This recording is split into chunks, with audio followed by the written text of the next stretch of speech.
Jean-Marc Janaillac. Bonjour. Jean-Marc Janaillac, vous êtes président de la FNEJ, la Fondation nationale pour l'enseignement de la gestion des entreprises.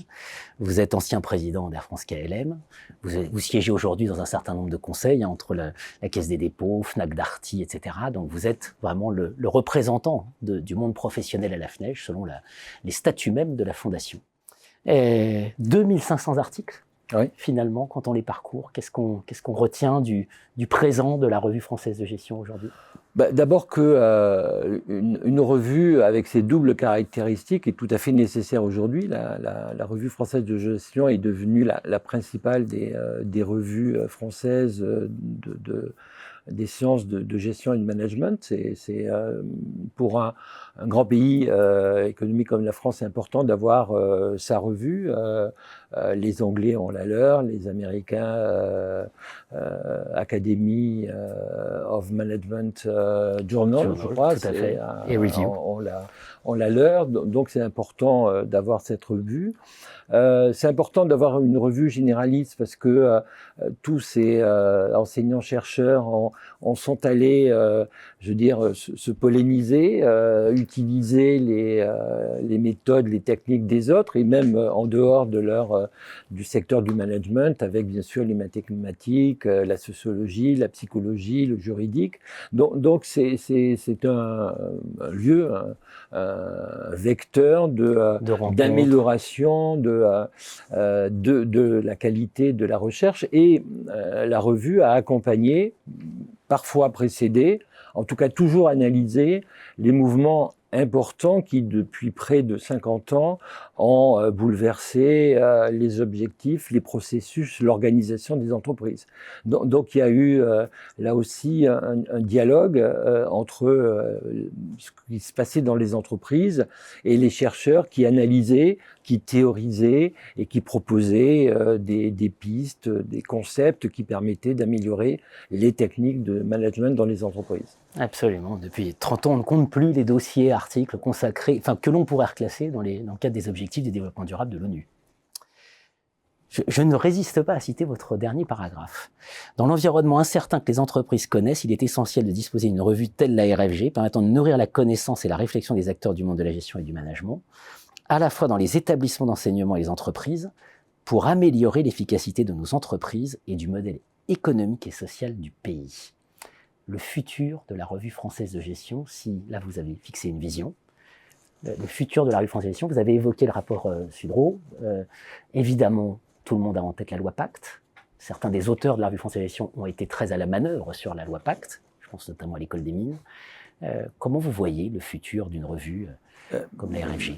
Je pense que les bouleversements que vont affronter les entreprises sont beaucoup plus importants que ceux qu'elles ont traversés dans le passé et vont bien au-delà de la loi Pacte. Je pense que les attentes à la fois sociétales et environnementales des clients, mais aussi des salariés, aussi et surtout parfois des salariés, des actionnaires, de l'ensemble des parties prenantes des entreprises, sont beaucoup plus importantes qu'elles ne l'étaient dans le passé. Et on a travaillé récemment avec l'Institut de l'entreprise sur le concept de full RSE. Et je crois que ce concept est assez riche parce que il indique tout ce que une véritable, mise en œuvre de la RSE est clairement particulièrement sur les domaines environnementaux, qui vont être les plus lourds de conséquences, les plus difficiles à gérer et de très loin les plus coûteux, vont nécessiter qu'il y ait un travail commun à la fois des praticiens dans les entreprises et aussi et surtout des enseignants-chercheurs. Je veux dire, il est clair que si on veut intégrer ces préoccupations, en particulier environnementales, dans les objectifs, le fonctionnement, le processus d'entreprise, il va falloir travailler sur des nouveaux concepts qui, d'abord, mesurer l'impact. Aujourd'hui, c'est toujours très... c'est le mot central aujourd'hui, l'impact. Oui, mais c'est pas très clair. Il va falloir définir ce qu'est la performance. Alors, la performance financière, c'est maintenant très balisé, etc. Mais des performances environnementales, des performances sociétales, on est dans un terrain quasi vierge, donc il y a un gros travail à faire. L'entreprise ne pourra pas être gérée de la même façon, il faudra l'organiser différemment. Les RH ne seront pas les mêmes. Il faudra définir ce qui commence à être un peu un thème un peu à la mode, qui est la gouvernance élargie. On ne sait pas encore ce que c'est. Donc je pense qu'il y a...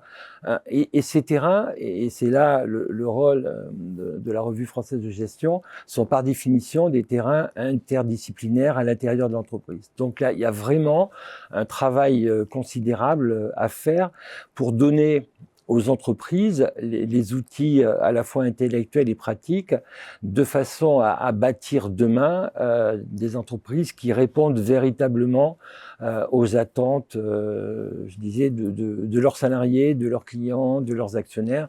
Et ça va être un chemin compliqué parce que ces objectifs sont très souvent difficiles à atteindre, sont contradictoires. La recherche du profit exclusif est totalement contradictoire avec la recherche de la limitation des productions de CO2 ou d'externalités négatives dans quelques domaines que ce soit.